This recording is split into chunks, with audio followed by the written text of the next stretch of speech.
The panel is titled Methodological Approaches and Tools of Inquiry into Development.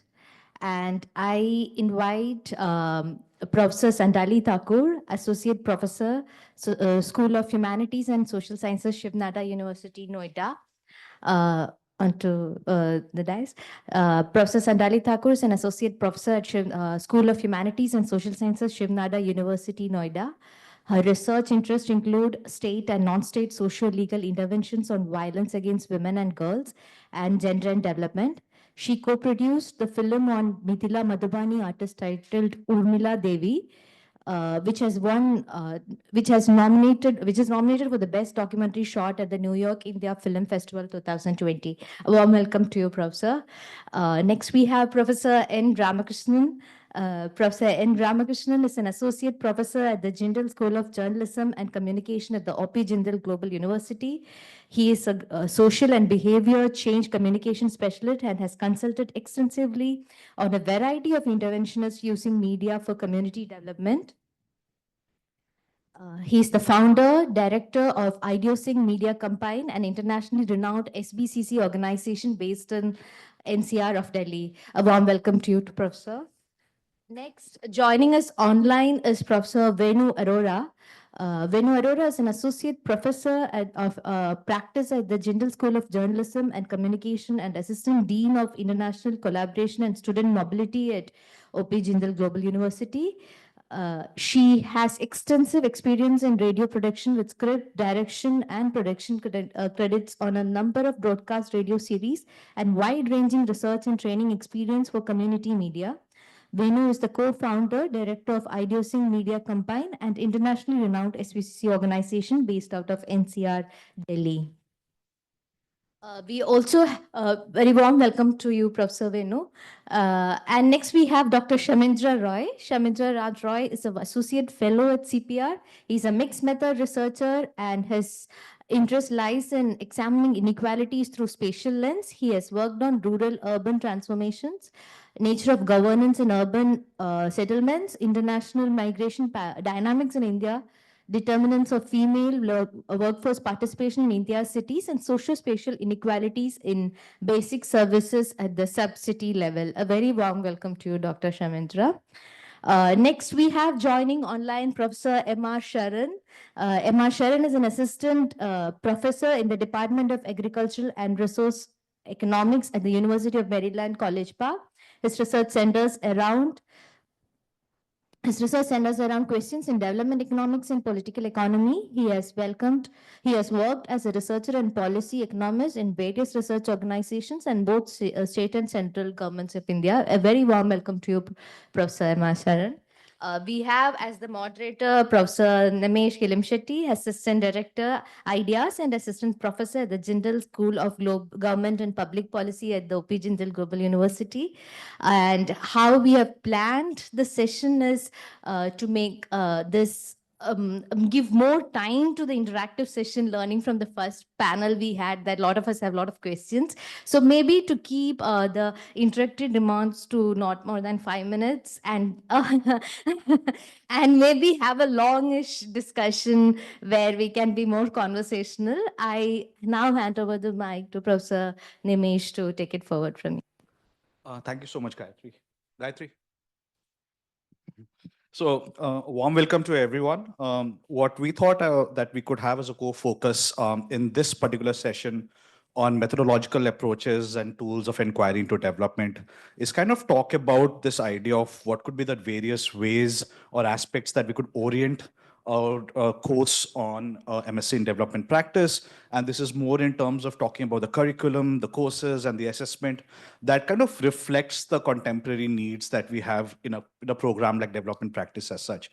So before we move to some specific questions that we had in mind, as Gayatri mentioned, I think it would be great if all of you could just start with an opening talk for around like 5 minutes or so, and then we can start with a Q&A. We can start with a regular interaction as such. Professor Sandali, if you could just take the... Thank you, but I think I wanted to take this opportunity to share a bit about the rural management program that we started 2 years ago at Shiv Nadar, and also reflect a bit on pedagogy. So I'm not maybe totally adhering to the questions that you had shared, but some bit maybe here and there. So thank you so much for inviting me here to discuss some of these extremely important concerns, and congratulations for thinking of a master's program in development practice. I think it's really, really needed in the current context. I mean, I came a little late in the first panel, but I heard some very stimulating discussions around development. And I think this course requires an interrogation into development theories, but it also requires a very well thought out understanding of practice, because that's the other component of your course, right? The name of your course. So my question would be to think of how this program is being envisaged as different from a development studies program on the one hand, and the other, social work or other kinds of programs which are considered to be more oriented towards practice on the other hand. So, where does this kind of fit in? What are the pulls and pressures of from both sides that you might be encountering or you would be encountering in the future?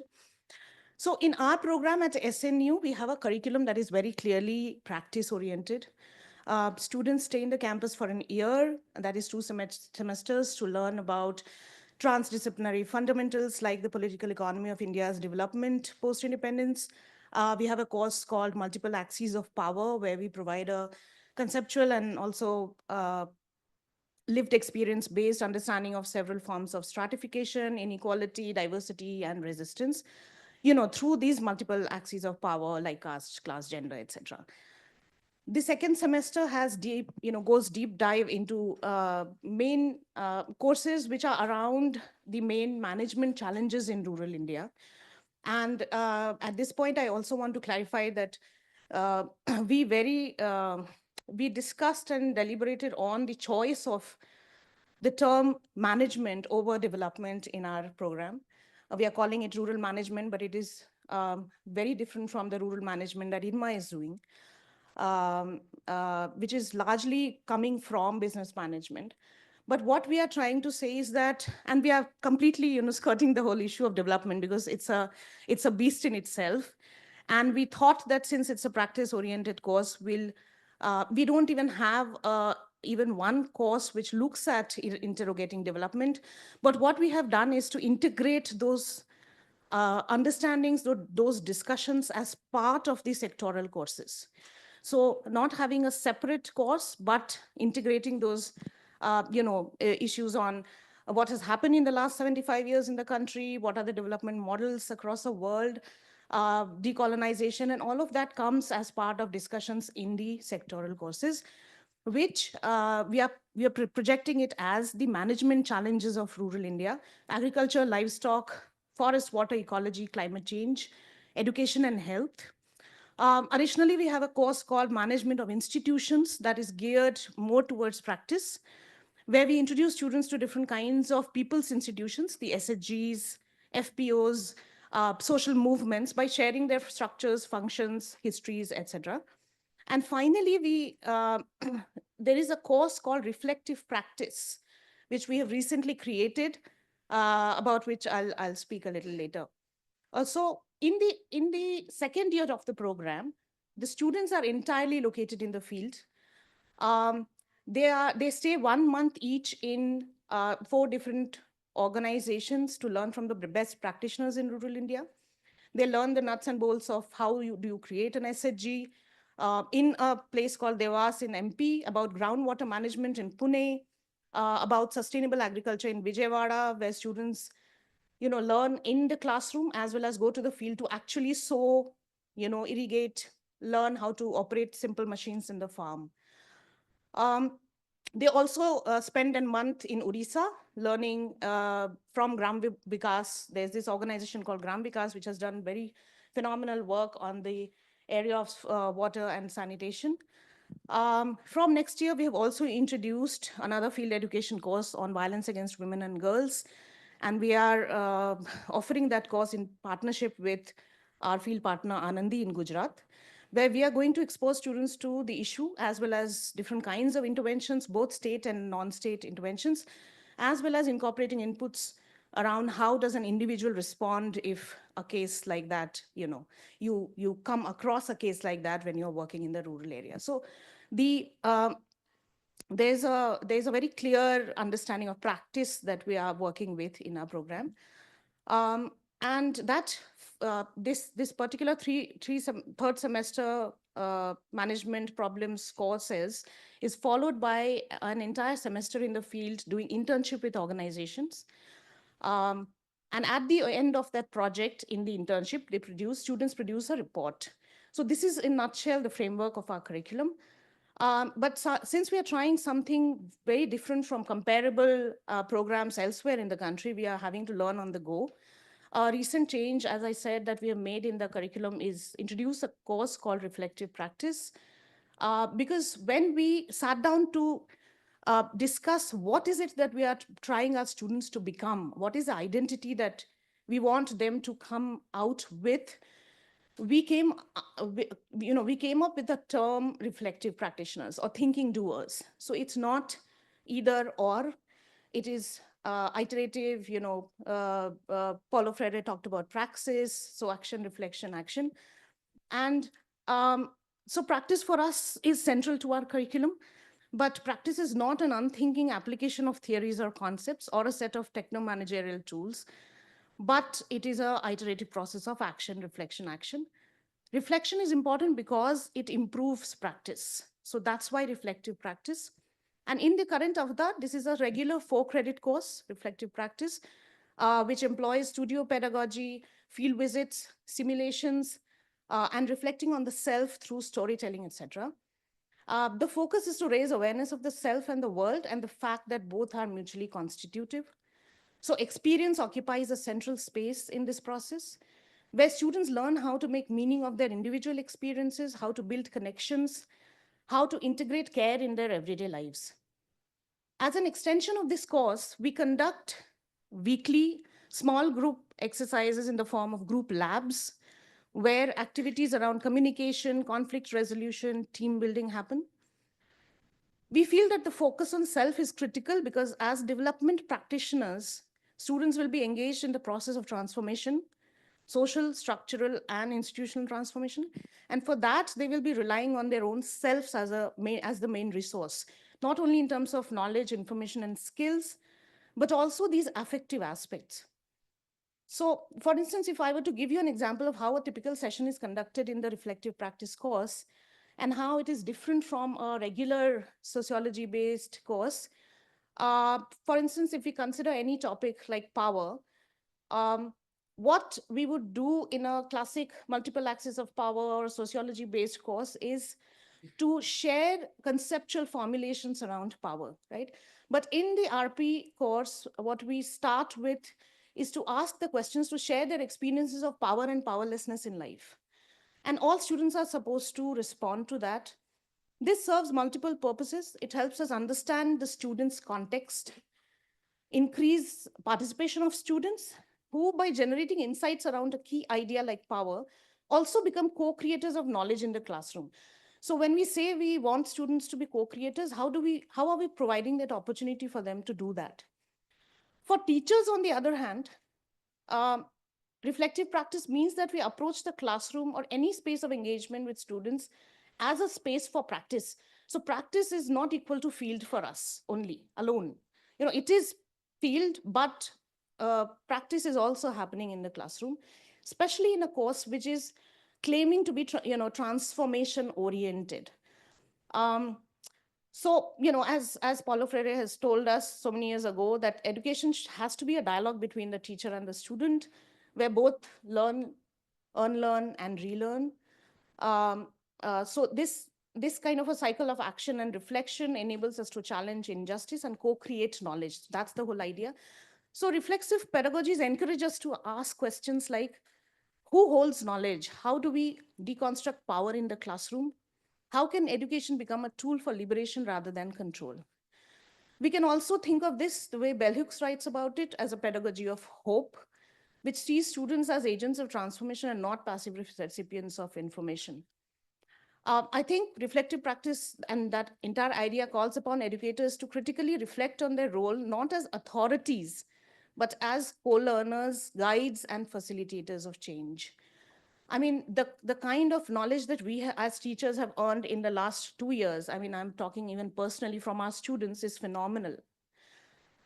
So we need to deconstruct the idea of the teacher as an authority and move towards a space of co-learning. When we talk about hope in pedagogy, we are not referring to blind optimism, but an intentional, reflective, and transformative approach that critically examines power structures, acknowledges the lived realities of students, and creates learning spaces that inspire change. So as we are moving ahead in our program, we are feeling more and more convinced about the fact that reflective practice is the heart of transformative education. As teachers, it may helps us ask questions like, how do I teach? What biases do I carry into the classroom? Am I open to being changed or challenged by my students? A pedagogy of hope makes room for the teacher's own vulnerability, because too often the teacher is expected to be the one who knows, the authority in the room. But real learning happens when a teacher has the courage to say, I don't know, or let's explore this together. True teaching is not just about knowledge, but about the being of the teacher. A hopeful teacher does not simply instruct, but shows or models curiosity, humility, and a commitment to growth. A critical aspect of the pedagogy of hope is knowing our students. And I think this is very critical for us. It was very critical because our students, almost all of them, are coming from extremely remote locations, largely Adivasi, Dalit, Bahujan students, except for maybe 2 or 3 Savarna students from remote locations again. And we felt that as there was a huge gap between the faculty because we all came from a particular background and the students. So knowing the context was extremely critical so that we could customize, we could, uh, teach in the manner in which it becomes useful, meaningful in that context for them. So this means creating classrooms of care where kindness is not seen as weakness, but as a radical act of empowerment. It involves deep listening, understanding students' backgrounds, their struggles, their aspirations. It also invites a spiritual dimension. And I was very glad when I entered, I think somebody was talking about it, not necessarily religious, but one that acknowledges the inner life of the student, the search for meaning and the yearning for growth. A teacher who hopes does not impose knowledge. Instead, they cultivate an environment where students feel safe to question, explore, express themselves without fear of failure or judgment. So I just want to leave us with some of these questions. What does hope look like in your classroom? How can you as educators create spaces where students feel empowered to learn, unlearn, and act? How can we as teachers make space for our own actualization in this journey? I mean, with the kind of pressures that all of us have of, producing knowledge, especially if you want to continue continue in your own track in the university, what is the kind of balance that you need to, this delicate balance between spending time with the students, which is not always seen as desirable because of these pressures, and your own research, which in a way also is supposed to go back to the classroom. So I mean, these are questions that I think in the new liberal space that we are in today, we need to engage with. Um, so I just want to end by saying that a pedagogy of hope is not an abstract ideal. It is a daily practice, one that requires courage and care. Thank you. Sorry, I took a lot of your time. It's worth the time. Thank you so much, Professor Thakur. I can clearly see two key takeaways. One is this idea of reflective practice that you've mentioned in your course. I mean, this is something that we have been thinking in our own program with this idea of the course that we've titled as fieldwork right now, but I think now we have a better term to actually think about it. And a lot of it was with this exact idea of how do we combine this experience of fieldwork and the engagement in the classroom. And I think that actually makes that should complement really well before the student goes to the field and understands the realities of what is happening on the ground. And at the same time, this idea of knowing the context of the students and the backgrounds that they come from and customizing knowledge according to it, I think is something that will be very relevant for a course like development studies as well, as we kind of take it further. Next, I invite Professor Ramakrishnan. If you can just provide your key thoughts over it.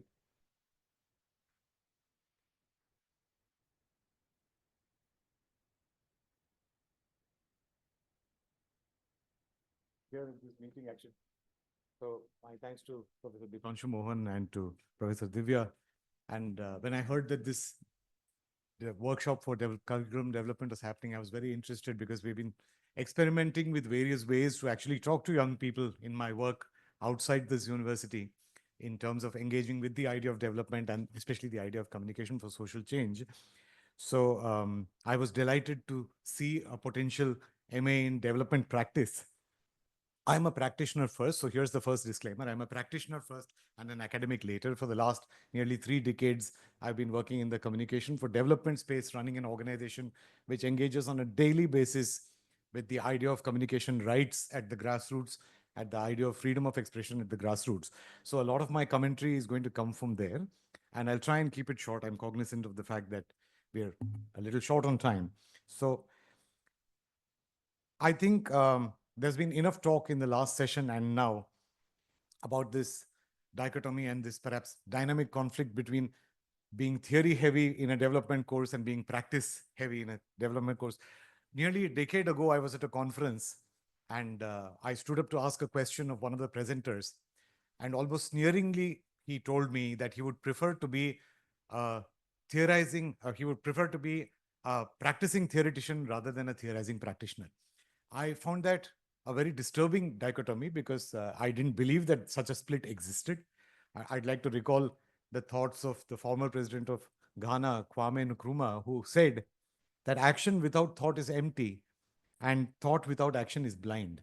And I found this strange academic kind of split between these two processes to be a very disturbing one, and I didn't believe in it. And I'm glad Professor Sandali spoke about the idea of thinking doers, which is more in consonance with the kind of approach that I would think about, right? But I think it does highlight certain tensions between, at an academic level, between ideas around development studies versus development practice.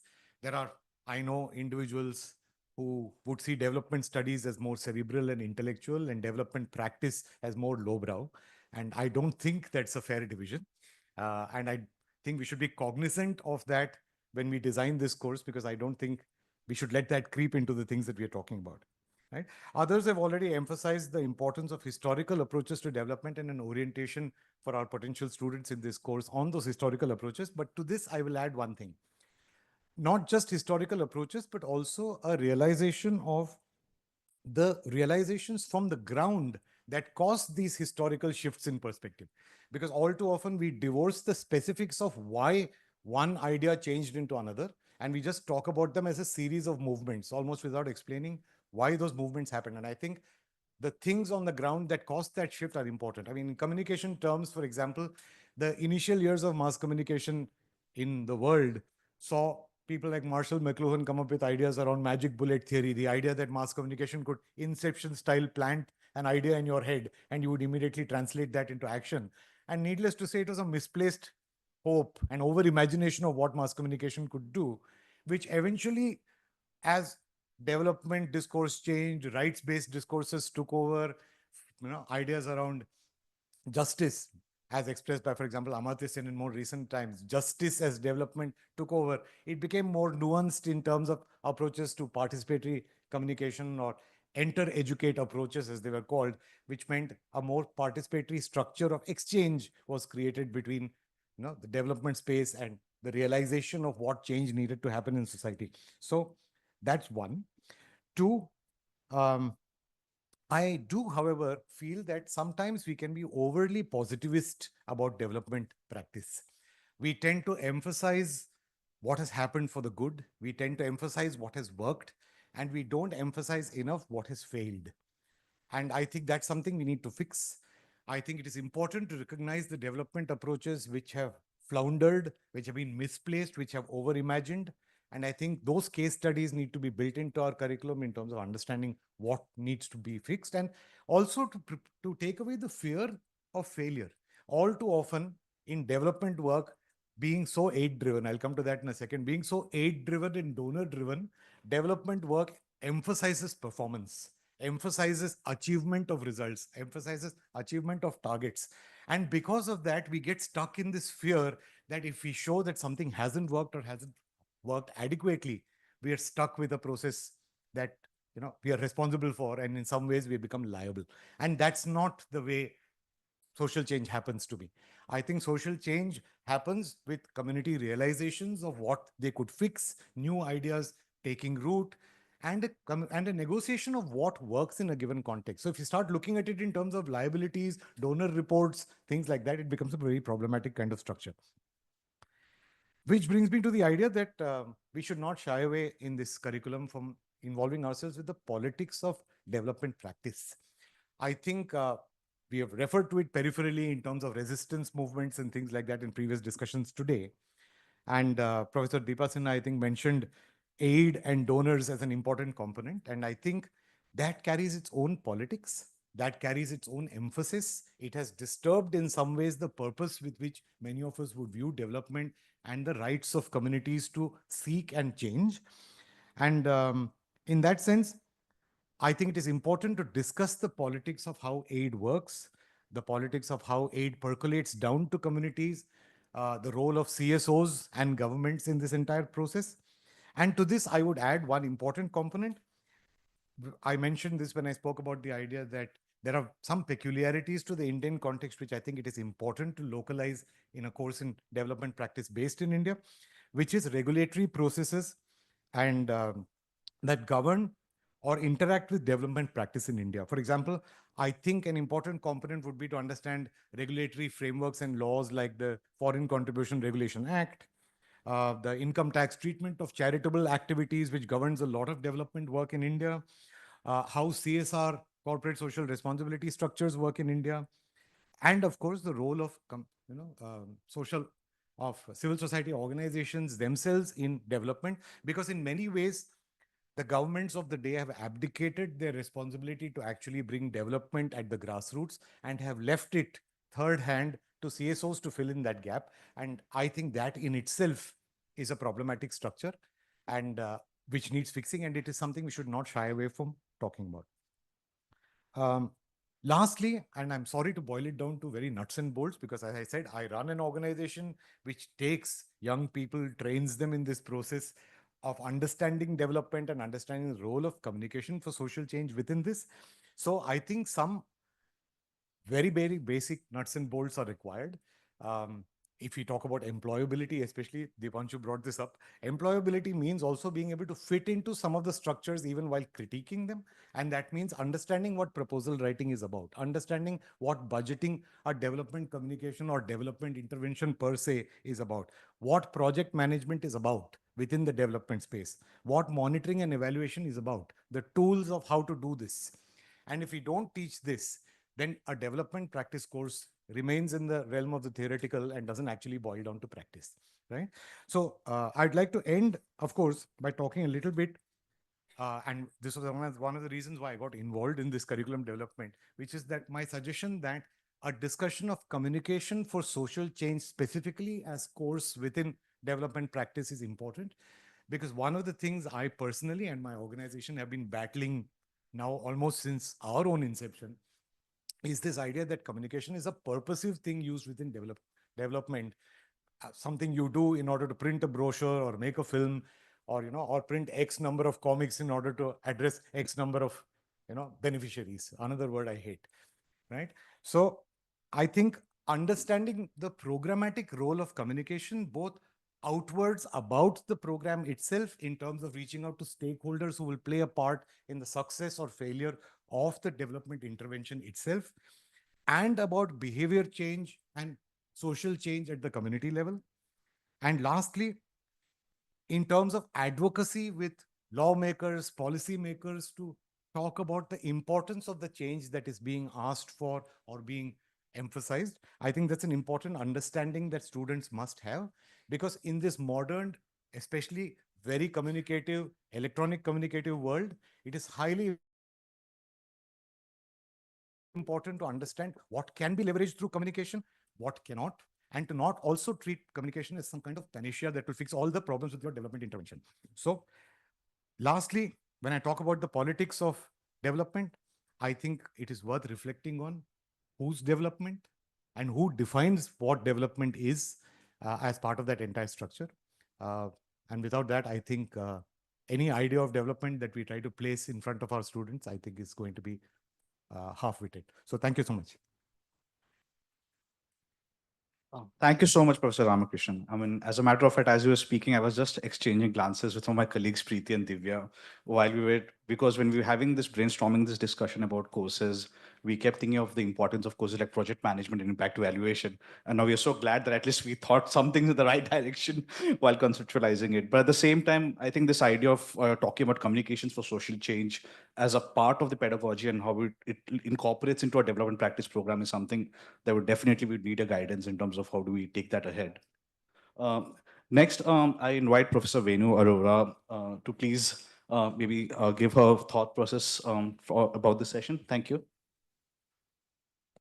Thank you so much, and my thanks to Dipanshu, Mohan, and Professor Krishnan and Divya for inviting me for this. I have been on the periphery of ideas for a while, and I really resonate with many of the ideas that have been put forward today. And I'm really excited about the MSc course that we are all thinking about, particularly resonate with a lot of what Professor Deepa Sinha put forward today in terms of the capabilities approach, Dr. Nayan Jyoti's conceptualization of what our course should push students to be doing, with to engage with the messiness of the real world practice of development. And also I thank you so much to Professor Sandali Thakur. I did not know of your course at Shiv Nadar, and I would love to find out more. As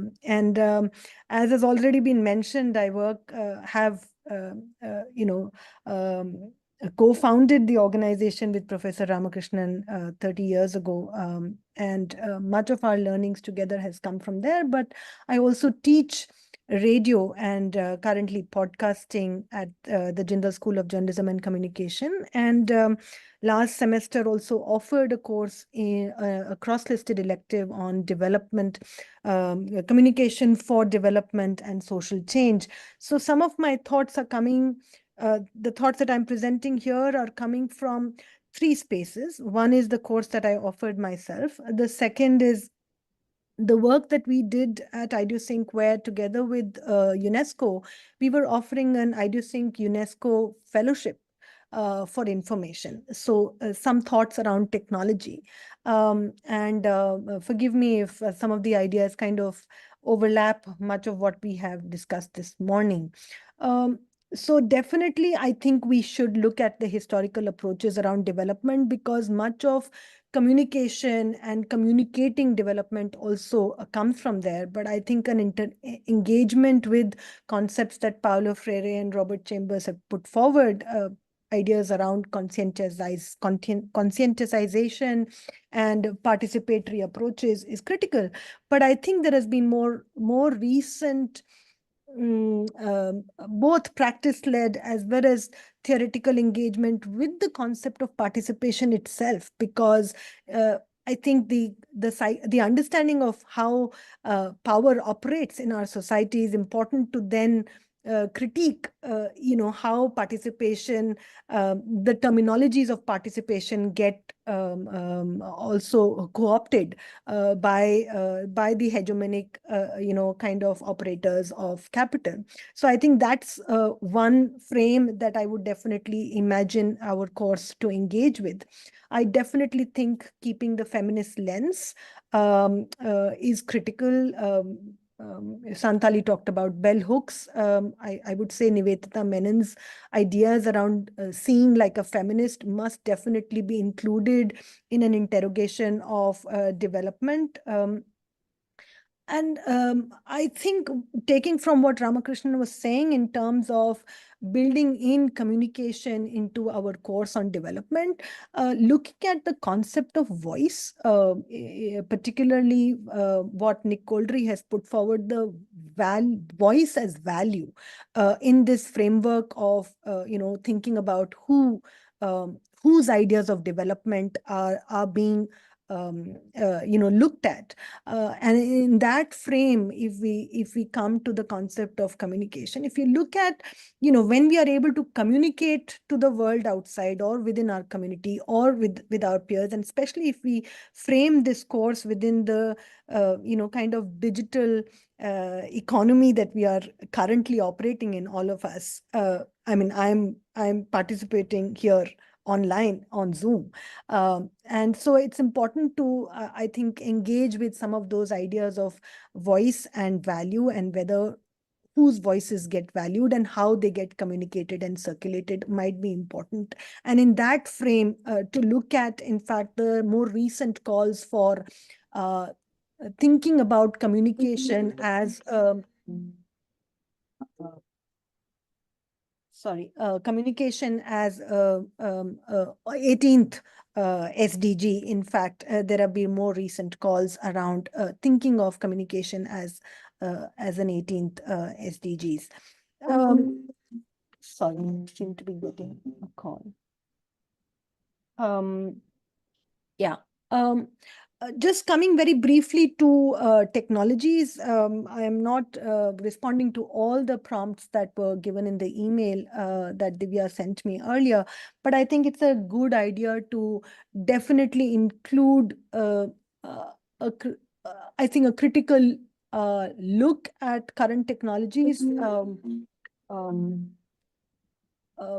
Preferably, I think, from the point of, again, taking a feminist lens to look at labor and technology and gig work. And I think somebody mentioned earlier about the focus on rural, but I think it is important to also look at urban spaces where, urban spaces that are populated by migrants who are moving from rural areas to urban areas, and what is happening to their everyday lives. And in that sense, kind of reflect on development within our curriculum framework. So within technology, to look at data, and again, there's a lot of work around data as the new oil, as the new capital, and definitely include some of that in our coursework. I also think in terms of methodologies to look at digital ethnography or ethnographic approaches would also be quite important. I'm in fact also contemplating thinking about podcasting as pedagogy and using, the idea, again, linking this idea to voice and value and whose voices and who's heard into this framework. And lastly, in terms of Ram talked about project management and and kind of the architecture there. I would also say complicating the idea of development. Complicating the idea of evaluation, because, again, who is evaluating and what are the evaluation frameworks that are being put forward, and perhaps looking for intangibles that might be there as outcomes that emerge from a participatory, reflexive practice of development. And I think that might be something to look at. In terms of skills, I think one of the things that happens with students coming out of development courses, I think today's world requires you to have some of the basic skills of working with the digital technologies, and which I feel that some of the young people who come into the development space have not yet managed to hone those. So I definitely think a short course on just being able to use some of the technological architecture that is there in all computers, but development practitioners find it hard because they haven't been given that course. The assumption is that the young people will get to know, but oftentimes they don't. So I think that might also be something that as an overall curriculum we might want to put in, because today everybody is expected to do some form of media outputs. That's the core way of communicating, and here we could have a bright young person who's engaged with theory, who's reflecting around current practice, but it's important for them to be able to communicate this to the outside world, and for that you need certain media skills, and I think that might be useful, or communication skills that might be useful to add to our course. So that's all I had to say. Thank you. Thank you so much, Professor Arora. I think your point of looking at the role of digital technologies as a critical medium of understanding as a form of method is very relevant and to the point. Especially with the fact of how generative AI as a field has been kind of growing into prominence in the last few years as such. I mean, a good discussion would be in terms of thinking how these discussions around digital technologies can actually complement the traditional methods instead of thinking them as something that is replacing of how we look at traditional ways of like understanding research methods as such. In the interest of time, I'll invite Professor Shamindra Thakur. So the Shamindra and Thakur mixes up a lot. Yeah, thank you, Namesh. I'm going to broadly talk about ideas around mixed methods because Gayatri introduced me as such. And the reason I choose to talk about is that as a summary of what we had since morning, I see that one point comes very clearly in our mind that there would be lot of I'll not say contest, but lot of challenges in terms of bridging gaps between methods and approaches to design a program like this. We have data, we have narratives, we have field engagements, we have other finer form of engagements, evidence-based qualitative and quantitative engagements. But the real challenge would be to how to put that together in a structured pedagogical form. And this is important because as social scientists, we are all very much prone to this issue of methodological pluralism, right? Like we comes from very different way of approach, which in turn leads to the idea of concept dependence. And it somehow biases our way through which we look at different problems and try to provide solution as per them. But the real world development practice actually goes along these lines of subjective and objective reality or methodological pluralism. So I have a perfect glass of water that is there. I can drink it. It's objective. I pour into Gangajal into it, it suddenly becomes very spiritual to me. I cannot just touch it to some extent. So I think we as a course designed for practitioners at everyday lives, they're going to jump into these issues of contestations, and starting as an instructor of the course or the designing of the course, we need to very much cogent of this thing that this is going to happen. So what I'm going to try about is that what are some of the ways that research teaching in this world is trying to tackle these issues. So mixed methods is one way where you do a lot of triangulation, right? And triangulation is not easy. Again, say if we want to define class, there could be like 30 different ideas from this room only. And those ideas can be very similar. If I going to go to interview some people and ask just the question, what's your class is? So self-declared class, economic class, sociological class, everything is very different, right? So it's hard from that viewpoint, and we need to triangulate all those ideas to begin with to discuss this kind of things. So how can that be possible? And Sharan is here. He knows he has done a lot of stuff. And Vijayendra Rao tells us reflexivity in social science research, right? So how do we put more reflexivity in our thinking? It's hard from both ways, more hard if you're an economist or so. So because there is always the evidence that these quantitative inferences are drawn far from the research object. So a good conclusion would be to generate a process and dialogue through which honest interactions can be formed, right? And that's the way we should start processing this, and that's we call reflexivity. Now, what are the different ways? We have 3-4 very defined ways to do that. One is the way of cognitive empathy, which is basically create a level playing field, the interviewer and the interviewee, and basically start a research design where you also try to think through when you are at the field, what professor was saying in the first lecture in what they're doing in SNU. That's very important.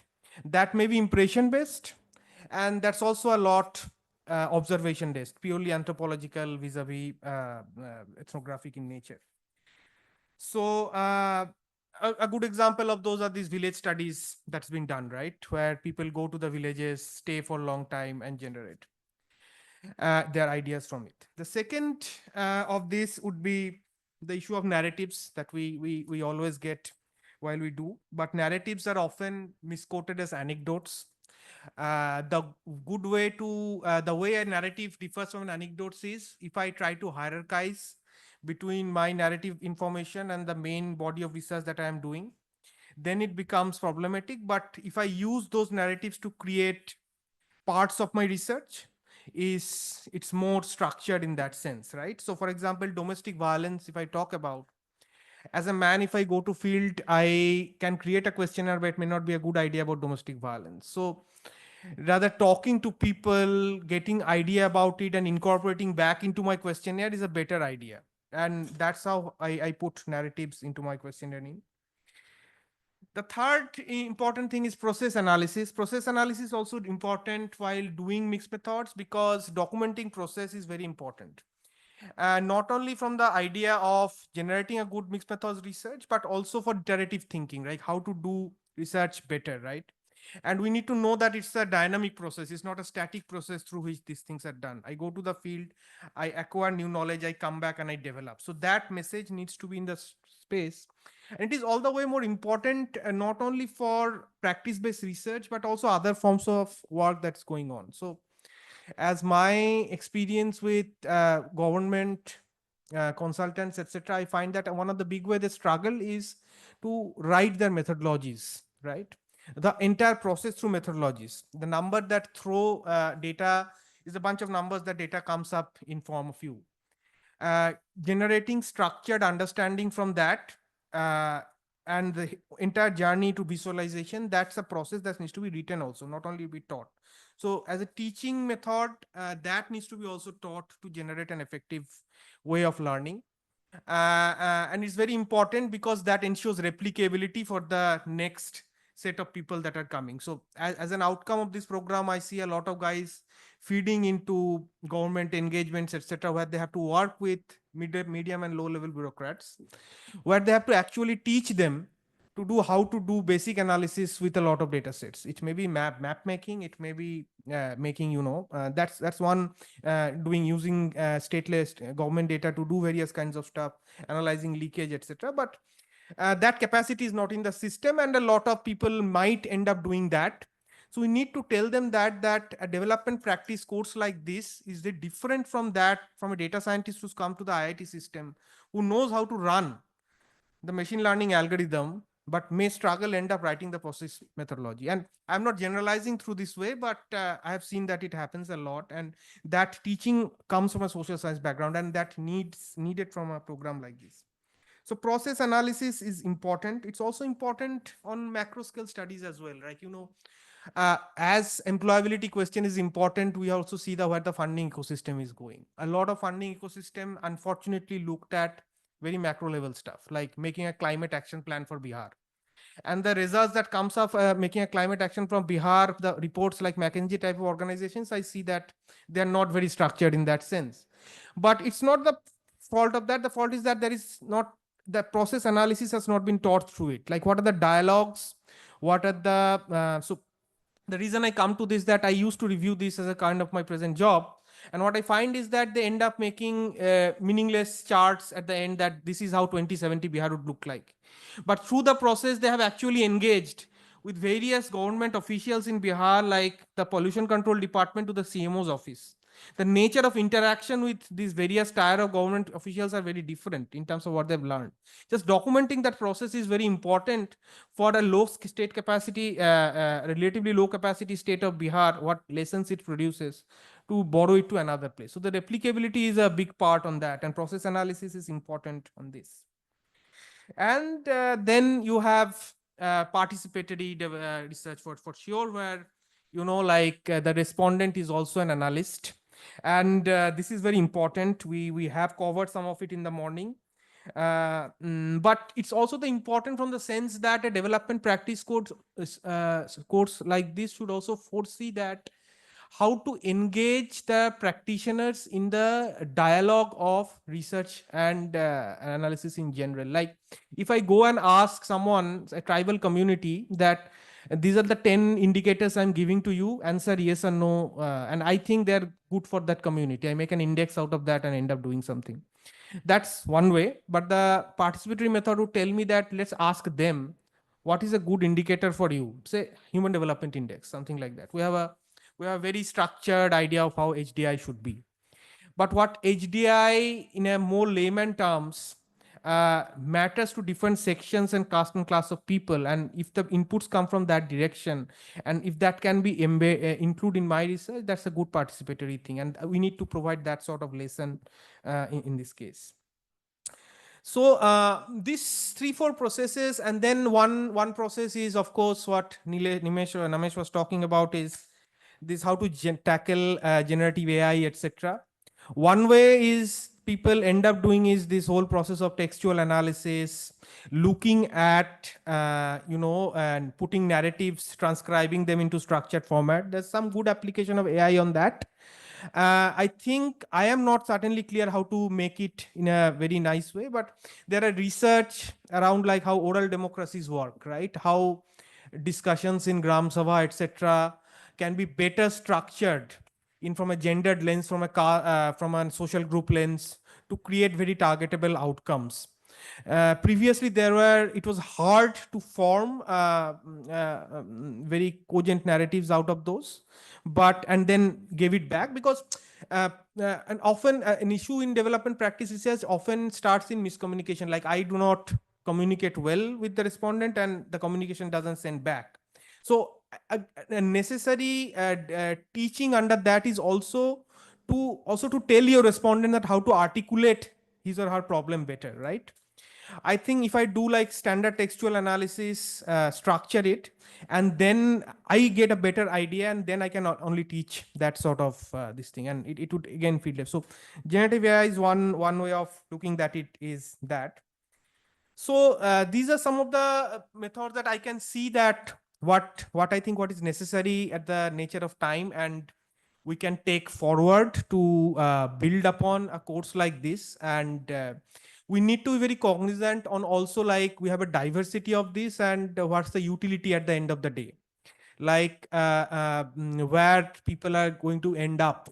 Do all of them end up working for civil society organizations? Do all of them, and some of them end up doing different kinds of jobs? So some sort of balances given the utility angle, and designing methods as that.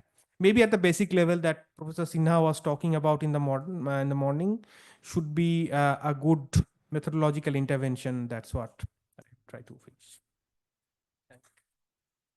Thank you so much, Shamindra. Apologies for messing up with your name. Since you called me Nimesh, so we are even now. But on a serious note, I think this idea of methodological pluralism is something which is the core component of what we think how a program should go on. And you highlighted this aspect of process analysis, which is something that even Professor Deepa Shina mentioned in the previous session as well. And I think that is absolutely something we keep on seeing, how students keep on running behind this create this charm of like learning skills like R or Python or Stata without even understanding the basics of statistics or why it is even done. So I think this aspect is very important to kind of make sense of why we are kind of emphasizing on particular aspects of certain methods as such. And finally, I invite Professor Emma Sharan to basically, basically, if you can just talk about for a few minutes about your opinion about this. Thank you. Thank you so much, and thank you for inviting me, Divya and Professor Dipanshu Mohan and everyone else here. It's really nice to be part of a discussion like this. It's also really nice to go last because you have the advantage of having a lot of your points being covered by someone else, so you can really keep this short. Also, you get to learn from everyone else. So what I'm going to do is I'm going to try and respond to Divya's prompts by kind of giving you first a guiding principle of how I'm thinking about it and some suggestions. So in terms of curriculum for a course like this, I think I agree with a lot of what came before, which is that this has to be a practice-heavy curriculum in some sense, right? So classrooms can teach theory, but practice kind of most skills that I have learned come from doing things. So whether it's project management, writing, field work, coding, all of this as an economist are important, and all of this kind of came from actually doing it. I don't think my bachelor's or my master's degrees actually played a big role in it. So what I was thinking of was that in your second year, and this goes back to what Professor Thakur was saying at the beginning, there has to be some framework that allows students to spend the bulk of their second year kind of trying to work on a thesis that is practice heavy. So one idea here is that you kind of have a thesis committee with a few professors involved who kind of engage with students to get them to think about what they want to work on and where they want to be embedded. So it could be an NGO, it could be a government organization, some research organization, maybe even a professor in a university. But the idea here is to go back to Shamindra's question, which is where do they want to end up and what do they want to do? And then you get the students to be embedded in this context. So they spend time in that context and they build an idea that they want to write a thesis on. And during this process, the committee kind of puts the students with one advisor who they interact with regularly. At some point, once this engagement could go on for a few months ends, the student is expected to come up with a project report or a thesis, which is assessed by the committee member, one of the committee members who are part of the original thesis committee members, an advisor who they were assigned to, and some external person. So this gives you some kind of a framework where you actually end up doing things in the time that you're spending there. So that was broadly what I was thinking. In terms of balancing qualitative and quantitative method, I think Shamindra did a fantastic job at kind of saying a lot of the things that I wanted to say. I think my very broad general principle on thinking of qual versus quant is that quantitative methods are good for making kind of broad general claims about the state of the world.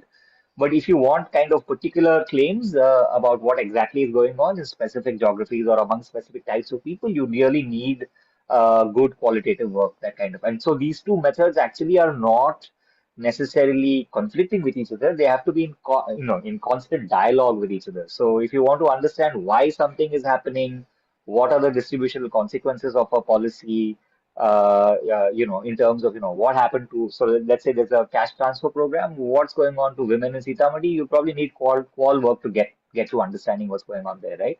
Also, I think what is crucial and not really thought of much is understanding anomalies in the quant data. So if you have a lot of quant data, but there are some anomalies, or there are some very high performing villages, you want to understand what's going on. I think qual work does a great job of kind of getting you to think about some of these things, right?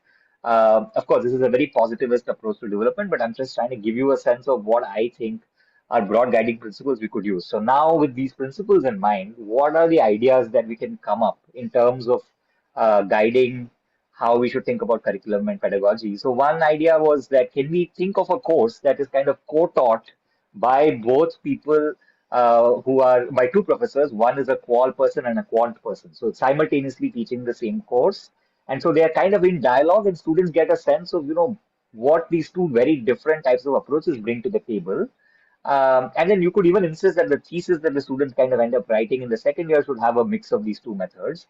And again, this is partly because both these methods, there's no hierarchy, at least in my head and most of our heads. I don't think we think one is better than the other, and we have to impress this upon the student that these are just very different but kind of intermixable ways of understanding what's happening in development and the practice of development. I think broadly quant skills are kind of valuable on the market. I think other people have mentioned this.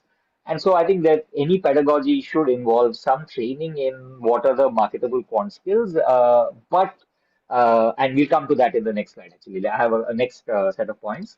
So in terms of what are the specific methods that students should be and should end up learning to kind of do in this development practice course, again, the guiding principle I used here was when I work with, say, students or research associates, what am I looking for? Um, and I have five broad buckets. So the first is writing. I think that it's super important to kind of when people do field work, it's very important to keep good field notes, to think through what you're doing, and this goes back to the point of reflective thinking that has come back. Professor Thakur said it, Shamindra said it too, and I think one way of doing reflection, of practicing reflection, is to constantly write about the world that you're engaging with, right? And so that I think is something that you can teach, or at least you can insist on during the course of this program. The other thing was, of course, again, it's come up earlier. I think Professor Arora mentioned this about management. So, project management, budget, operations, these are crucial things that, we train people who work with us, but this can be something that courses can train. And I haven't seen many programs that do this. The third thing I was thinking of is we'll start with basic statistical understanding. So this goes back to what Shamindra was saying. You need to just understand means, the basic things, like you look at data, what does that data say, and how do you think about that data? You don't have to do any complicated stuff, just kind of figuring out broadly what patterns you're seeing in the data. And then after that, the more marketable skill here is the causal inference methods, which are, again, I don't think they're very complicated. And, broadly, every Indian who has passed class 12 can do an engineering degree. I think causal inference methods are like that. It's reasonably easy to both train and to get people to understand. And actually, the one point, I think Professor Arora mentioned this, that, and Shamindra also did, which is that there's lots of data exhaust that exists in the governments, right? So if you work with government departments, there are like huge amounts of data that they're generating that nobody's even looking at. And if you get people to be trained to just look at the patterns in this data and then work and embed themselves with governments, there could actually be a lot of very productive work that can come out of all of this. And I think that these are things that you can train your students on doing. Then there was a prompt on the role of AI and machine learning. I think that information, I think Viju Rao has this very nice line. He says information need not only come in numbers, it can also come in words. And what's really nice about this line is that with modern, machine learning and AI techniques, you can actually take words and then process them. So you can kind of marry the qualitative methods of getting people to talk about their lives and then convert them into more quantitative structures. So it kind of really marries it. And Vijura has some nice work in Malaysia where he talks to a bunch of people, asking them about their notions of well-being, and then slowly begins to code it first by hand using qualitative methods and then scaling up that code using quantitative methods. So this is a nice way of marrying the two, and AI kind of plays a role in terms of topic modeling and natural language processing, right? So all of these things are being made possible now. I recently was at the ISI Econ conference, and Sam Asher and his co-authors are doing some work on the role of culture, where they take the work of anthropologists from the 1980s who hand-coded Jati practices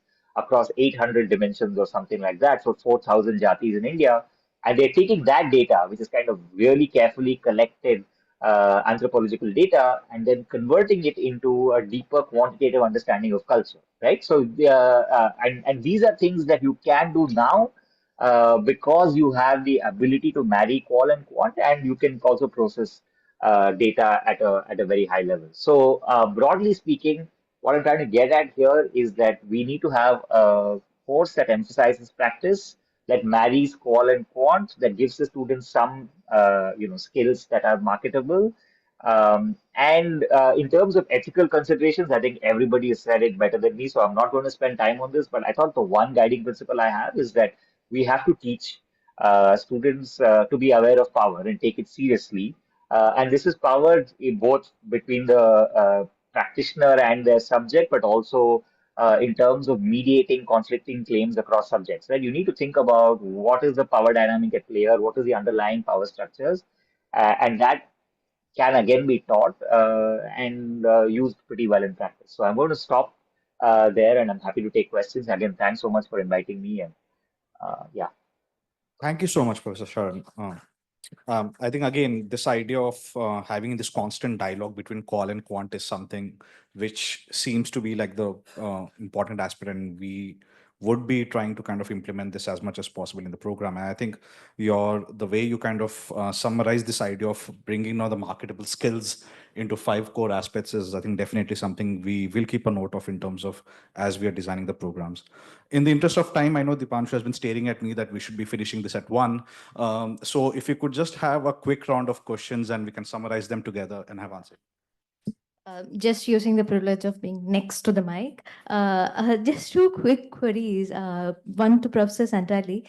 So this is coming from being familiar with an institution space which both had social work and development studies program, and witnessing a evident hierarchy between the social work and development studies program with respect to uh, the student composition and what is more theoretical and like practical and everything. So I'm very curious on how a very practice oriented program with students from a very disprivileged background, which is like really commendable in a neoliberal university space, is fanning out with respect to the aspirations of students also, because we talked quite a bit about like what are the students expecting out of the program. So just want to learn from your experience because the program is already rolling there.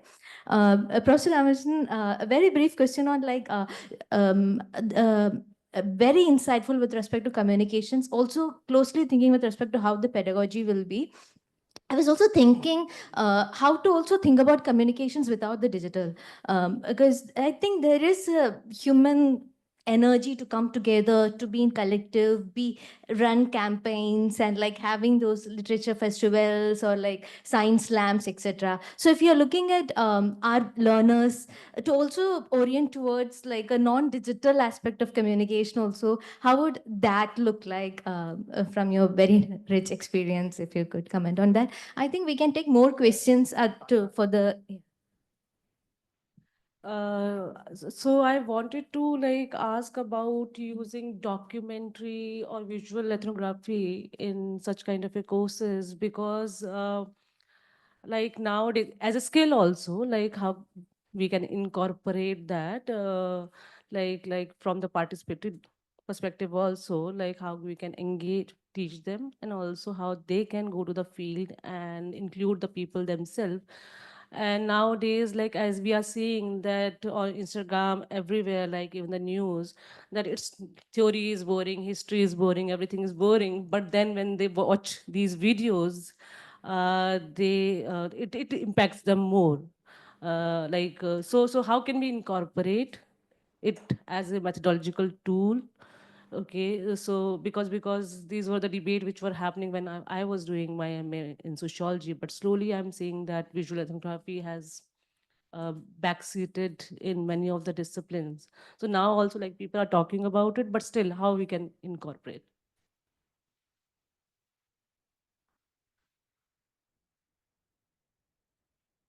Uh, Hello. So thank you very much for this insightful discussion.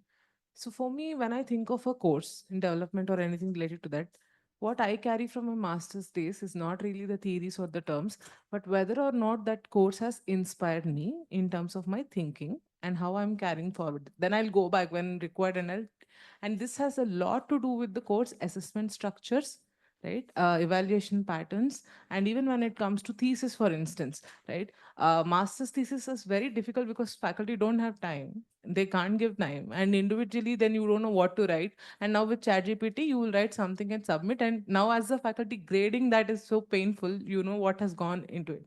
So I feel like I feel we need to really spend so much time in getting those incentives right and to inspire. Like assessment should be inspirational, is my opinion. How can we do that for such practice courses?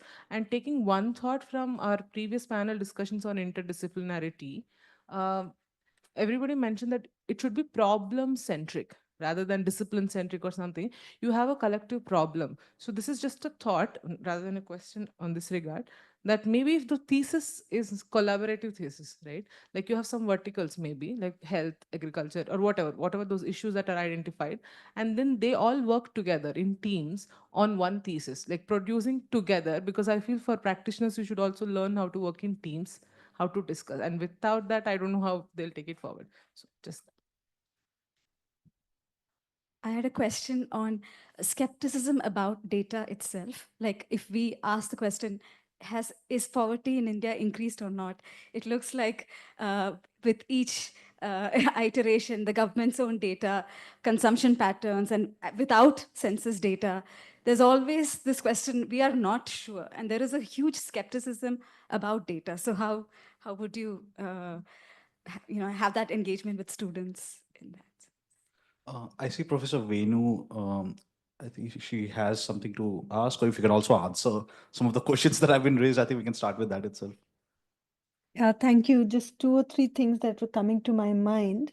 One is I just want to place before us, I think it was raised earlier, but I want us to be cognizant of the fact that research often becomes, and especially in the development frame, becomes extractive. So I think we have to, when we design our curriculum, to ensure that methodologically we are pushing our students to be cognizant of what are they giving, because there is also, if you go to communities and especially for field work, communities are not interested anymore for you to come in and try and ask them questions and just take away the, people have become quite sensitive to this, and especially if you're working with indigenous communities or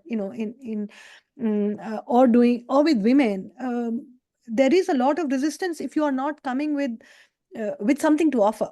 So I think that collaborative spirit has to permeate all that we do in terms of our methodological approaches. The second thing I wanted to just put forward, we were just talking about visual ethnography, I think it's a good idea to also, a lot of the work that I'm currently doing is with digital media and information literacy. And I'm saying if there is a collaborative approach, then you are participatorily creating material or in knowledge with the communities you're working with, and talking in terms of the fieldwork and the extended fieldwork that we are thinking about our students doing. And that could be something that we could think through that involves both digital, and some of that could also involve the non-digital practices of communicating with each other, with the outside world, etc. Yeah, and the last thing I wanted to, say was Sharan was talking earlier about, having this extended field work and, having students work with, and I think Ms. Santali also talked about it earlier. Just want to speak a little bit about our experience with the IUIF fellowship that we host at Ideosync. So we collaborate with maybe 10, 12 organizations where the fellows go and spend time. Now, the problem that happens is when the organizations have not been part of developing the curriculum, then they just ask these fellows, or the students may be asked to do something that is not related or not feeding in directly with what the students are wanting to work on. And so that creates a lot of tension and doesn't fulfill the students' aspirations. So particularly, I feel that if we think of this extended practice-based engagement with civil society or even with state actors, it'll be important for us to bring them in for a collaborative meeting to say, okay, our students will then come to you, and this is the kind of engagement. So, to structure that engagement so that our students don't feel frustrated, because within organizations there is work and there's loads of work, and that may not contribute to the students' aspiration of what they are wanting to do there. Those were the 3 points I want to make. Thank you. Thank you so much, Professor Arora. Sharan, if you could bring in your voices. I was just going to say one point on the question of data and data quality and how much data can we trust in terms of censuses or all of this, right? And I think it's a very important question and it's something that we need to think about. But even something like that can be part of the course in terms of, like I was saying earlier, there's all this government data exhaust that exists. Not all of it is, trustworthy, but you can train students to start thinking about how do you kind of pick out the signal from the noise in that data, right? These are things that are again not very hard to teach and can be part of any course curriculum that one can think of. And again, these are all very key questions for practice. If you were just somebody working as an economist or working as a consultant, maybe these are questions that you don't care about as deeply. But in terms of practice, you really care about whether this data that the government is producing is actually trustworthy. How do you kind of pick the signal from it, and how do you use it in ways that people can actually design policy around it? And all of this can be taught. That's all I have to say on that. Thank you. Thank you, Sharan. Maybe we can take over Professor Sandali, if you could.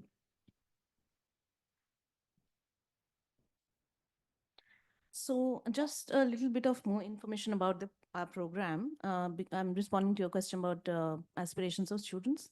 So it's a largely funded program. The university is not funding. We have raised our own funds. So, it's 12 lakhs for the entire MA program.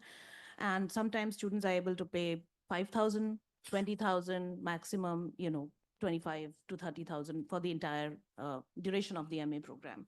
So in that sense, it's a attempt to create a space for this kind of a work in a largely neoliberal university. What the university is providing us is just the space, actually, and of course they are conferring the degree.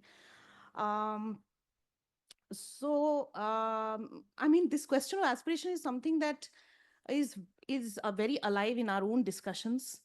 Um, the students that we get, most of them have been nominated by our civil society organization partners. So they are young people who are working in NGOs across the country. The leaders of the organizations want a second line leadership, to kind of come forward. So they are being sent for this program to get, more competencies. And the hope is that they'll go back to become the leaders of rural India in that sense. But it's also possible that they don't want to go back, and there are different kinds of aspirations, and it's fine, because that's something which obviously we cannot control. So in due time, I think we'll also get a more a better sense of where the students really want to go and what is the kind of profile. So for instance, our first batch was entirely coming from the kind of civil society networks that we have. So it's very likely that most of them will go back. But eventually, students in the second batch, for instance, are more regular students. So we hope that they'll go back to work in some of these areas from their own villages. There are many students who are stepping out of their village for the first time. So there is a hope, and we are working with that hope that they will become change makers in their own contexts, or even if they want to go elsewhere, they'll largely work in the rural context. But that is something that's the assumption we are working with. We are yet to see what is going to happen. The second question, I just wanted to respond to the assessment issue, because it's quite critical. And the assessment being structure being inspirational, how can we do that?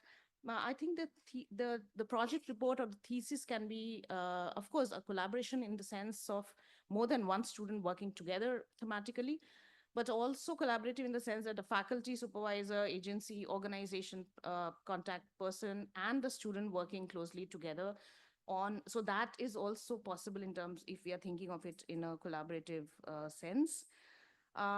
Because, we also feel that it's important.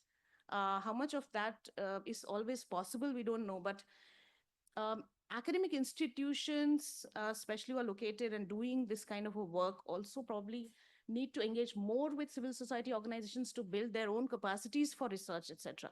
So this is also an opportunity to, strengthen some of those, civil society organizations are always looking for inputs on research, on documentation, and the kind of methodologies that is being we are all so familiar with. There's a huge gap. If you go the maximum, sometimes, some of these organizations, Chhattisgarh, I recently know about, is how to create a problem tree, not more than that. So then how do we, build their capacities? Because that is one of the concrete ways in which you can bridge this gap between the expert and the non-expert, right? I mean, only talking about it in a particular way, how do we actually operationalize that? And assessment also of the theoretical courses that we are doing, right? How do we, do we ask them to only respond, response paper kind of a particular typical format, or do we ask them to relate concepts with their own lives and ask more questions?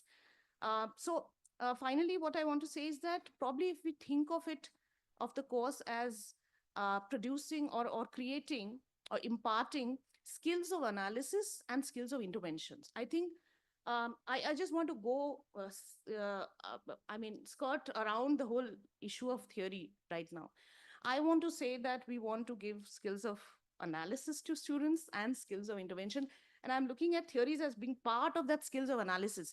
If they are able to analyze a problem well, I think the whole purpose of your theoretical courses are served. So skills of analysis and skills of intervention, which will happen in the field and through other kinds of practice-based courses that you will also impart in the classroom. So that's what I. Thank you so much, Professor Sandali. Professor Ramakrishnan, if you could just give your 2 cents about the use of navigating through generative AI, also from based on your work with Professor Naresh as well.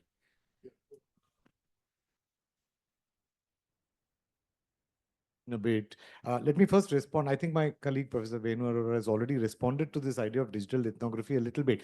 But I can talk about one of the ways in which we have experimented with gathering that kind of output, data, reflection from the community, which is essentially to teach community members skills around using tools like audio and video on locally available instruments like mobile phones, for example. Doesn't matter if it's a feature phone, doesn't matter if it's a smartphone, whatever is available, and leave the community members to actually reflect on what they want to prioritize, what they want to say, how they want to say it, in what form they want to present it. So beyond the basic instruction of how to use these tools, one doesn't go beyond that in terms of prioritizing what they should say, or even discussing what one wants to say, and then watching what emerges. I think that is very instructive in terms of understanding what the community is really thinking about, what the community members want to prioritize in terms of things they want to talk about. And that is a far more useful data set, so to speak, for one to examine what development in that community should mean,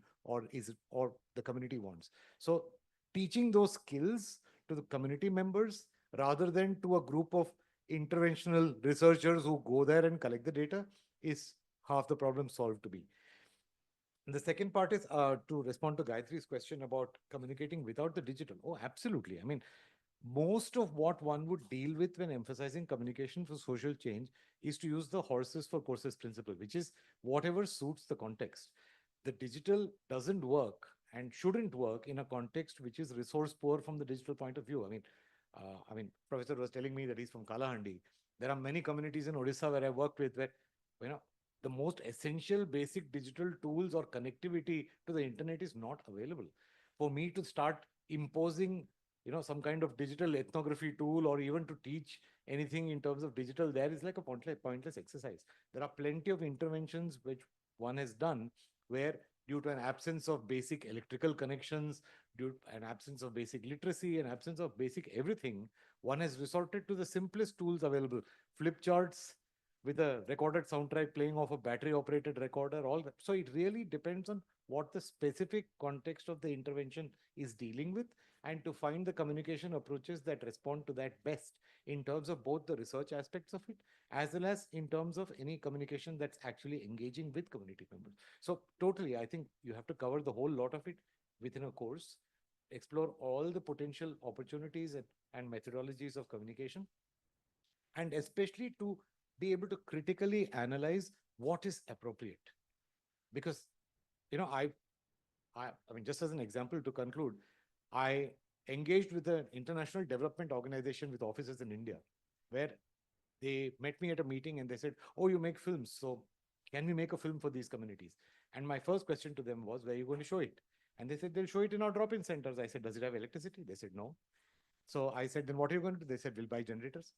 So I said, "Okay, you buy generators. What are you going to show it on? Does it have a television or something?" They said, "No, we'll buy television." So this is like the tail wagging the dog. You have decided the medium, and then you're making all kinds of weird provisions to fit that purpose. That's insane. I mean, in my book, it's certifiably insane to work with development like that. You deal with what is there and leverage it best. You don't invent the wheel in order for you to make a cart there, right? So that's really the philosophy that should permeate this course as well. And Shamindra, if you could just talk about the skepticism of Yeah. data. So 3 questions. I would just give short reflection. The first one is digital ethnography. I think, yeah, I mean, I forgot to mention it, but it's actually very important component of any mixed methods course. I looked at Professor Sanjay Srivastava, who teaches anthropology at SOAS.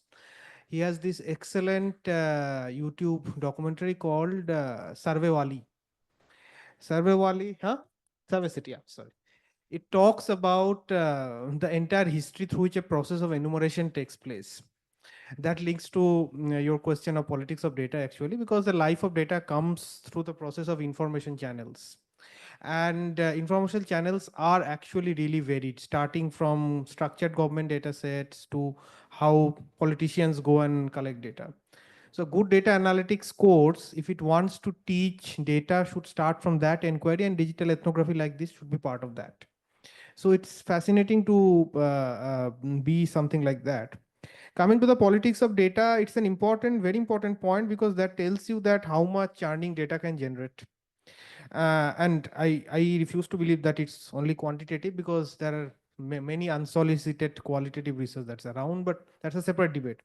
Rukmini S's book, Whole Numbers Have Truth, talks about it. But if you read the book, that main thing that comes out again, the same thing, like statistical informations are not just numbers, they're entities that come through very man-made processes.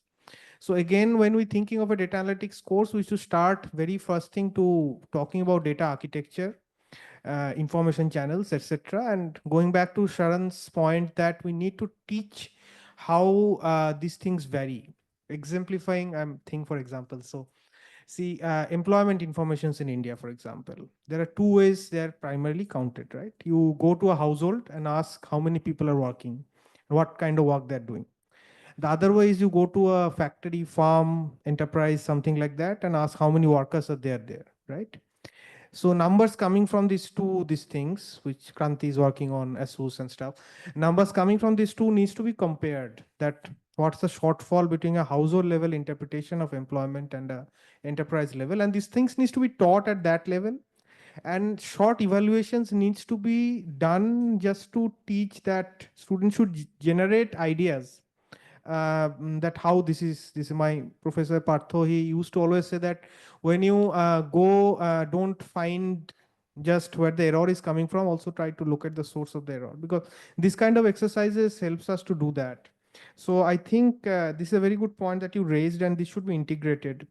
The third one is on Professor Venu said that the communities are not they're sensitive about talking, and this is a very important point we should discuss.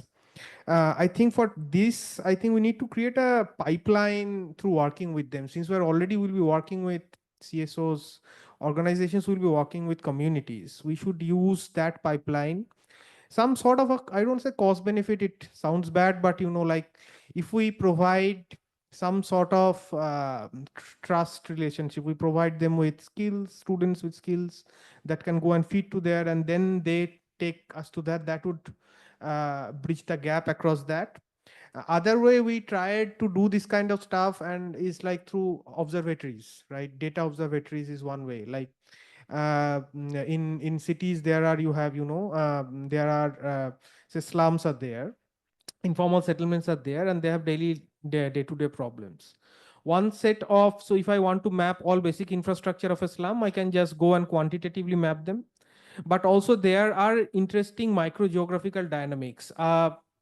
Private tanker getting water into a slum has some fixed point, but that point can also vary depending upon the power dynamics within the slum, right? So this is a good way to put mingle that needs something like called observatories, and participants on the other hand should be taken into to do that. Now I don't have a good answer what I need to convince them to do that. We need to put something on their plate that, well, if you do that, we'll generate a channel with government at some level that will ensure daily trucks come to your this thing, private tankers. That's a far-fetched process. We cannot start fast doing that, but this is also a gradual process we should look to build throughout all of this. Thank you so much, Shamindra. I think this is the time to wrap up this panel. Thank you so much for taking your time to be a part of this discussion and with a thorough engagement. Before we head for lunch, we just wanted to show the recording that has been shared by Dr. Toby Green, and then we will. Yeah.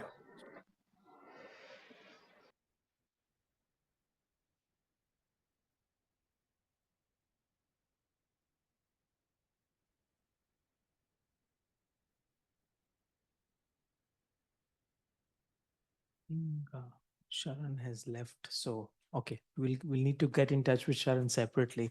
I was about to say that we should host him when he's coming next to India, and probably ask him to organize a workshop with the students, so Divya and others can follow. I know we are just waiting in for lunch, but Professor Green had very kindly given time for us to interact with him. He's a historian at King's, someone who's been working in different parts of Africa in his work. So please, you could. Chalu kar dijiye. Good, excellent. Okay. Okay, this recording is also started, so I'm also turning off my camera. You can just go ahead, Professor. Okay. Thank you. Okay, thank you very much, and hello everybody. It's really nice. Thank you very much for this invitation to participate in your curriculum development workshop. I really feel it a privilege, and I'm very grateful to Professor Mohan for facilitating this opportunity, and for Drs. Ganguly and Gupta for participating as well with me in facilitating this. So thank you. I'm going to talk today around the question of positivism and how positivism has influenced the practice of development, theories around development, and what the consequences of those are. And this is really, for me, a very fundamental question, because what is positivism? So we'll talk about its origins as an approach in the social sciences, very fundamental to the discipline of sociology, which of course is really quite a foundational discipline in some ways for what has become since development practice, and what the consequences of a positivist approach have been in the field of development. And as you'll see, my sort of suggestions are that to develop a theory and a praxis of development studies which is suited for the 21st century, we need to rethink the role of positivism and where that leads us. And I hope you'll be interested. In some ways, it's a bit of a provocation, because in a way it's very contrary to frameworks which are seen almost as norms. But I've often thought that actually the things that we take as normative are the things that we should interrogate the most and question in ourselves, in our practice. So that's where this is coming from. So I hope you will find it an interesting, thought-provoking piece to work with in your development of your curriculum. So I'm going to talk now about the origins of positivism. Where did it come from? So it came out of French social sciences. The French thinker Auguste Comte developed the concept of positivism in the first half of the 19th century.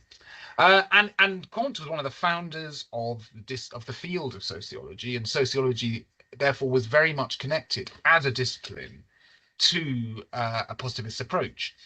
And so positivism effectively contends that social frameworks and measures can be found through an empirical observation of the world, and it's, in a sense, what we would call today its datification, or its representation in fields of data as it might have been seen in the 19th century.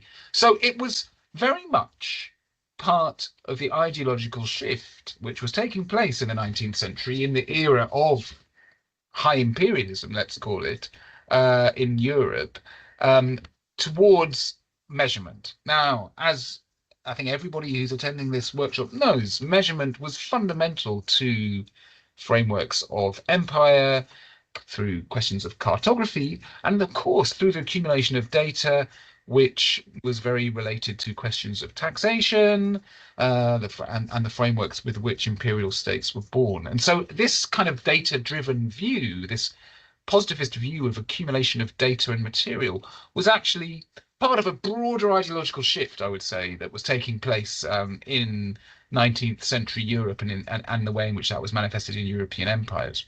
So there's a recent book which was published in an English translation by the French historian of science, Jean-Baptiste Frézeau, and its English translation is there you see Happy Apocalypse, a history of technological risk.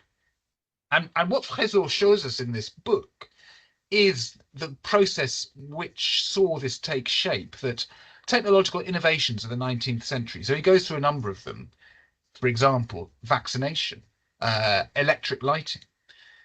There are a number which he looks at, and really how this was seen, each of these innovations was a challenge to pre-existing frameworks, and was seen as a framework of risk. And he examines how institutions arose in his focus is France in the 19th century, and how institutions arose to manage both real risks, but also importantly, perceptions of risk, and how this became at the heart of government, in fact, in the 19th century, at the era of the formation of the modern nation state in Europe. And how, so what this shows is how a positivist approach of locating, measuring information from the real world, datafied, then can become a tool of government. And that clearly may have relevance to what I'm going to say now.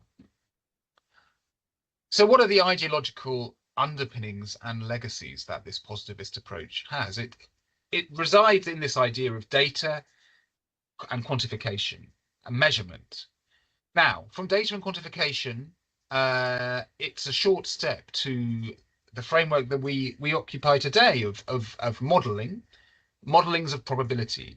From past data, we can assess likelihoods of future outcomes, we can quantify them, and we can estimate probability. And in fact, it's that modality of probability which also is related to scientific shifts in the early 20th century from Newtonian physics, which is not so much linked to questions of probability but is linked to questions of matter, to the frameworks of quantum mechanics, which eventually emerge out of Einsteinian views.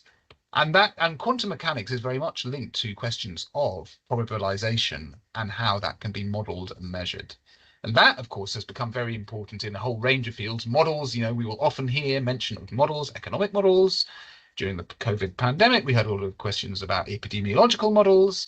And so this is clearly a very fundamental ideological transformation and shift which is taking place in the 19th century, in the early 20th century. And what is part of that is a kind of ideological validation of measurement in itself as a guide to policy and also to risks which policymakers need to assess. And of course, that also provides a lot of validation to those who are doing the measuring. A convenient outcome, you might say. So it's kind of self-justifying, replicating model. And this is at the origin of what we might call a data-driven policy framework, which has emerged ever since in the 20th century and across the world. As we know, data kind of justifies decisions. It also enables decisions. And it creates a mechanism through which governments and their representatives can refer to outcomes, refer to decisions that were taken, and provide kind of justification and answerability to those processes. So it provides a mechanism for this positivist approach, provides a mechanism for apparently creating a kind of hermetic framework of justification and of imputing decisions which governments will then enact. So this is very fundamental. This is what we can call a framework for spreadsheet capitalism. It is governance by data. And this is, of course, for some of us, I think, who are participating in the workshop, and for me, certainly, this is rather ironic, because, of course, one of the first things we learn as social scientists is to be wary of data, to understand the subjectivity of data and its inaccuracies. But yet, we have to understand that data and the kind of imputed objectivity to that data is what has framed and justified frameworks of governance, and it comes out of this positivist approach, which, as we all know, can sometimes show us that X is actually Y, and that always will show that, however, X has been a success. So fast forwarding to our times, what does that mean? What are the consequences of this approach, this datafication to what I've called spreadsheet capitalism, which for me is quite a good definition of neoliberal government. And I've brought up a book here by the anthropologist and political scientist Ruben Anderson, who's at Oxford, and David Keane, who's at LSE, Reconomics, which came out last year. It was published by Oxford University Press. Why it's time to end the war on everything. And in this book, they look in quite a lot of detail at important questions around what I've called spreadsheet capitalism. So let's take as an example their chapter they have in this book on the war in Afghanistan. So the war in Afghanistan is really a very good example of this. So we have the American invasion in 2001 after 9/11. We have the deposition of the Taliban. We have the inauguration of transitional governments. Huge amounts of money poured in, military personnel, massive amounts of armaments and hardware of all kinds. Vast sums of money spent in Afghanistan. And as we all know, shortly after Joe Biden became president of the United States, 4 years ago now, the Americans withdrew from Afghanistan because the entire project had failed. And in far from promoting peace and promoting any kind of a democratic governance, this entire project of delivery of outcomes on spreadsheets with figures and data had failed. Now, how can that be? So in this book, they have this wonderful chapter which basically says, well, of course, when we consider how societies and institutions operate, we understand it better. I mean, obviously, they say, you know, if you've just finished your tour of duty in Afghanistan and you're a senior American military officer, you're not going to come back and say, it was a disaster, none of our targets are met. You'll turn to a spreadsheet. You'll show that, you know, what you had to deliver was delivered, the resources were put in their appropriate place, everything's going well. In fact, it's collapsing in failure. Same can be said of the COVID pandemic, which is something that I've worked a lot on and worked quite closely with Professor Mohan on. And the disaster of the models which took shape there. We had all these models telling us that we had to take certain policies, that they would provide good outcomes in the end. And you know, as is widely known, you know, the models were flawed in a number of ways, and what actually happened was the destruction of large swathes of society and of human well-being through policies which were supposed, according to models and data and all of these charts, to protect us. In any number of projects, and in development this is very important, statistics emerge which can make anything look good on paper. And that comes effectively out of this positivistic approach to knowledge, information, and its representation to decision makers. And that's the key step. Decision makers obviously want to justify their decisions and want to show that they've done something positive. Positivism helps in that. So my contention here today is that really we need to rethink positivism and its relationship to development and development practice. First of all, data. So why did these models that I just talked about, in COVID, for example, COVID is a very good example of this. Why did those models fail? Well, one of the main reasons they failed is that data, of course, really fails in its approach to informal sector activity, because by definition, informal sector activity is not necessarily entirely measured, not fully accounted for, not fully incorporated into models. And in fact, of course, data-driven concepts and frameworks can't capture what isn't measured. And in fact, there is a core ideological reason and purpose for this, as I discussed before, which relates to the validation of the measurement and of those doing the measuring. What this means in low and middle income countries, I think, is that policies are necessarily geared to economic elites whose outputs and wealth can be measured. There's an excellent book, which I put here on the side, which relates to this in the African context by the economist Morten Jerven, Poor Numbers, How We Are Misled by African Development Statistics and What to Do About It. which goes into much more detail about the way in which statistics systematically undercount development figures in African context because of the question of informality, and how this creates utterly lopsided models and frameworks. And what this really means is that actually this framework of data-driven development policy is geared towards funders, data models, the way in which that can then provide answerability to more senior figures and funders. And in fact, it will simply reproduce frameworks of inequality as is so starkly represented in this relationship between formality and informality.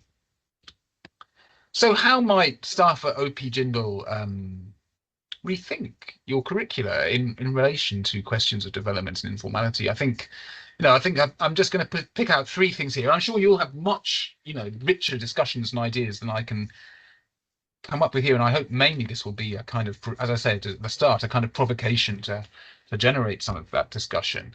But clearly, I would argue we need to focus on the qualitative and not the quantitative, and on informality, which means recognizing that it precisely escapes this positivist approach, this question of measurement. We need to return, I think, to social science 101, I put it here, understanding what one of the first things we're supposed to learn, which is that data is partial, incomplete, and is going to generate inaccurate models. Are we seeking to produce models in order to satisfy higher ups, or are we seeking to develop policies which will meet a need, a human need? And that's a question which we have to ask.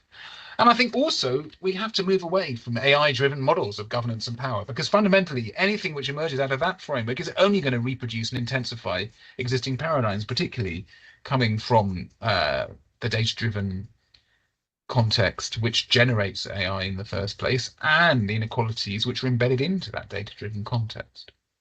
So all in all, I hope this presentation has, as I said, stimulated thought on the ideological background to data-driven models of policy and development practice, and what some of the consequences of that can be, and why that is a problem in thinking about development and in development policy and practice. And I hope you have a good discussion. I'm going to stop sharing, and thank you.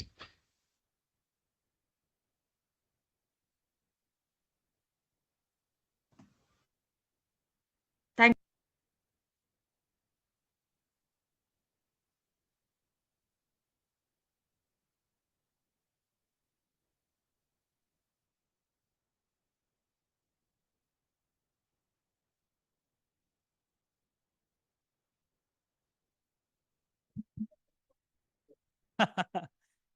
No, so Professor Green would be visiting us on campus to do a master class around development and informality. That's why he's left it at that point, just to work out the dates. But I'm hoping for him to do that very soon. We could just maybe start with having Professor Namesh as moderator, being felicitated. Please come. And no, why should you be the last? Come. We'll do a group photo. Come quickly. All right. So this is your calendar, sir, is left. So Professor Ramakrishnan, please.